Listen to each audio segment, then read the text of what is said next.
Yeah, Hi, Chris. yeah, Good to see you today. yeah, Would you yeah. mind doing a brief introduction of yourself? Yeah, my name's Chris and I live in San Jose. And I was once a resident at the Arena Hotel. Yeah. And how did you get into the arena? What was going on before you moved to So the arena? there was the feds were going to find the city of San Jose if they didn't clear off encampments that are along the Guadalupe River, which is right here where we sit. So they promised us housing if we moved into the Arena Hotel like 3 years ago. And we moved in there and we waited our time. I waited almost 3 years and I didn't get housing. I just got kicked out.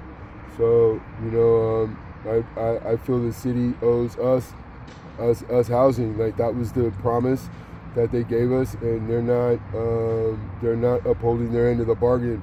And I don't know what to do. Like I don't want to blow up any sort of relationship I have with the city by demanding them in court to like fulfill their end of the contract. But what do I do to get housing here? Gotcha. Like, I don't know what to do. So what's the type? What's the name of this type of housing? We're using interim housing, right? Yeah, interim housing. So they call it. Some people call it transitional, but it's really interim housing. That's what it's legally called. You mind sharing why you say you got evicted? Yeah, I got evicted because we had a provider called Home First, and they were the big dog on the block, but they were falling short when it came to providing services. So me and a few other advocates at other locations were exposing them for the same similarities, and then they got they got their hands swatted by the city, and so the city opened up the door for other providers to come in. But when you get new providers that aren't vetted, you get ones like We Hope. But We Hope is vetted. Like they come from a background of dangerous locations, like truly dangerous locations where like there's sex trafficking going on, where guys are like waiting outside the unit. Well, here we're not like that, but then they come with that same attitude, and it just like puts you on eggshells when you're walking around there. I like, gotcha. yeah, So you it's bad. mentioned services. Yeah. What type of services did they say they were going to offer, and what Yeah, what so- really happened? So if the deal is we just moved there to get housing, that's all. Like we moved to the arena to get permanent housing. That's the deal. Then we get there and then they tell us, oh, we need to find a job. We need to start looking for apartments, and you got to get a job to get this amount. No, that's not the deal. So now you had these computer rooms that had computers that really weren't sufficient enough to even create a resume. You have problems getting things printed. Like I bet you today, if you walk in the arena right now, they don't have printers set up. Okay. Like simple things like that. You need to even try and get a job, or try and do anything better for yourself. How about the drug and rehab, mental illness rehab? What Yeah. was going on with that? So you can't have people on the same floor where you have a gangbanger, a drug addict, a convict, and then a registered sex offender, all living in the same vicinity untreated. So the city has registered sex offenders within 2,000 feet of known location where they have children playing, and I've been trying to bring that up to them the first year I was there, but I kept getting thwarted and then shot down. And finally, like after I made it aware at the meeting with Dev Davis, that's when they took off the 1 year restriction for us, and they made it unlimited. So like people are there just whenever, they just So stay there. whatever the type of individual is Yeah. welcomed at the Arena Hotel. Yeah, like that's the difference between the PHCs, like the tiny homes. There's certain restrictions on tiny homes where you can't be an arson, or you can't be a registered sex offender, or you can't have manufacturing meth on your jacket, you can't live there. So if you look on Megan's Law and you look at those you look at those locations, it's like blank. There's no little red marks Oh where my you goodness. see this resident. It's like a blank area. So, but when like we first moved in there, we had sex offender who's still registered today. I actually looked him up. You can check it out. 817 North Alameda. If you look up that address, you'll see a registered sex offender who had Wow. gotten out for doing 40 years when he in the commence of raping a woman, he killed her, and he did 40 years. And they have us moving from our encampments where we know everybody into an environment with people like that not telling us, and then we're coming around the corner looking like, what the hell is this guy looking at, and come to find out he just got out after doing 40 years. Are there children living in the arena? No, not at the arena. So, when you start doing things like, getting visits for everybody in Home First, like I did that. So when you start doing things like that, your name rings bells. So I had a dad come to me, and he was telling me about a location that he was staying at, and that was really the saddest story. Like I think I've had. Like I've had some pretty sad ones, but when it involves kids, that's when it really gets serious. So this dad comes to me and he's like, look, I'm staying at a family interim housing, and there's other kids there, and at the breakfast table, this guy's eating breakfast and he's talking about how hot it is to have sex with a 16-year-old chick that's like on the TV, and he's thinking like he wants to have a son there, but there's another little girl there, and he's like, whoa, Chris, like this can't go on. So like he gave me the address and the location. It was someplace over there on Ray Street, but I think it's Midpen or something like that. Is the property manager, and he's trying to file complaints, but there's nothing. They don't do anything. So there are sites here that do have registered sex offenders living with children. So like I've heard of that, complaints from my own eyes. So it's not just the interim housing. Like like they don't really have one for families. I think there's one up on the east side right now. I hope the client get into. He had problems with his son, and now he's over there. So when they offer shout out to JG, what's up, man? So when they talk about mental and drug and alcohol rehabilitation services, what's going on with that? What really happens? So like, it's all client driven. So when you look at the rules for this place, it says it's client driven. So if the client doesn't want to participate in program services, the client doesn't have to participate. So that's the law. It's a low barrier shelter.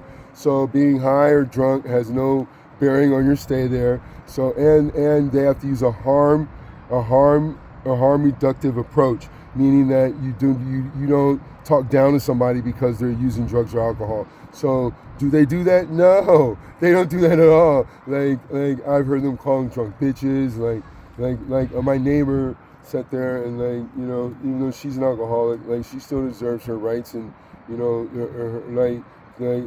life respected. When We Hope gets there, her boyfriend's off the hook. Like he's upset that I came to the door to see if she's all right, but we share a common wall. So he's like wailing into her. So I don't know what to do. I come knocking at the door, but I have to go. It's like 5 minutes to 8, right? And so visits over at 8. I'm thinking, well, if anything goes down, she can survive 5 minutes, right? Like she's a tough girl, right? So I come back and then she's going to the hospital because We Hope took 41 minutes to go check on her. How about the security? How much security? That's security. That's what I'm talking about. Like security failed at that job. I keep my door cracked, right? So I can hear things that are going on in the hallway. So I hear them walk up to the same girl, right? This is before she had 41 minutes of hell. So they walk up and they're doing a wellness check. And a wellness check, and I'm like, what? So they're knocking on the door, and then he opens the door and he says, excuse me, it's a wellness check. She's like, what the hell are you doing to my door? And she was swearing and using some other choice words. But the point is, she was in the nude, man. And like, these are two men standing in her room. And she's like, Chris, I don't know what to do. These two guys are standing in my room. And like, she felt like, kind of violated. So she got dressed and we walked downstairs, and the manager acted like we were bothering her. She was. Now the two men that were standing, who are the two men that were standing in her room? The security guards, man. Security guards, okay. The security guards, and like, I'm a filmmaker, so I know about motion and sound and all that, and I could tell that they were standing there throughout the whole conversation, not averting their eyes. Like if it's because of her fire alarm. First of all, bring your keys with you, bro. You bring the keys with you, okay? You don't leave the keys downstairs and have to go back and get it. Then when you come back up there, it's just You mentioned the story about the bicycle shop across the street from the arena. Can you tell us about that? Yeah. So we had this one time, right? I'm in I'm in the CAC meeting, and I walk in the meeting, and one of the business owners is like, "Yeah, we know who it is." And I was like, "What?" So I sit down, and then she starts talking to the chief or the police officer that comes there all the time, and I hear them talking in the background. And she's like, "Yeah," and the guy dropped his debit card. So, At but the you scene of the mentioned crime. that somebody in the Arena Hotel went and robbed the bicycle shop across the street. That's it's they already know it, so it's not like I'm saying anything that's not information that they already know, because later on they're like telling me at the meeting, and I'm sitting there as our representative. I got to hear about all the different police blotter of crime that's like going on in the committee, right? So I'm hearing him say, like, he has a mask on, so he goes, "Well, we know which two guys it is, because one of them is moving. The other one just went to jail. So when the other one gets out of jail, if it starts up again, we're going to go ahead and get the DA to file charges So on him." this guy, They do. I think you mentioned this guy went across the street Yeah, twice and broke into the bike shop. Yeah. He raped that poor bike shop. Like, and then the poor residents, man, they were getting tricked into bring the bikes in camera. You just see them, they like come in with the bikes and say, "Hey, can you bring this bike in for me?" And his girlfriend doing the same. "Hey, can you bring this bike in for me?" I was like, wow. So Chris, at the Wow, arena, yeah. at the arena unit facility, is there trafficking going on there? Well, I mean, depends on what you want to say, what trafficking is. If it's people being forced to do things sexually beyond their will, no. But if it's girls that are choosing to make money by doing something that they're gonna do anyway, then yeah, like, I mean, the girls that choose to be in that profession, they're not, I don't want to say sex traffic, but they make their money the way they make their money, and I don't look down on that, and I don't think anybody else should.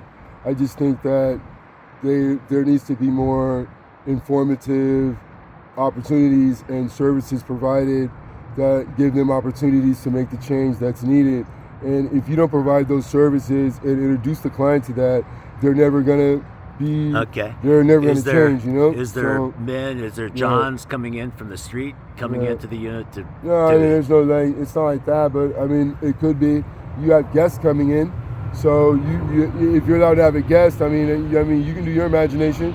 Like, they got boyfriend and girlfriends that aren't living together that come in and have sex. Like, is that sex trafficking? I don't know. Like, Yeah. like, there's still, it's like, you have a right to be an adult. If your organs work, they work. How about So- is there drug is there drug usage and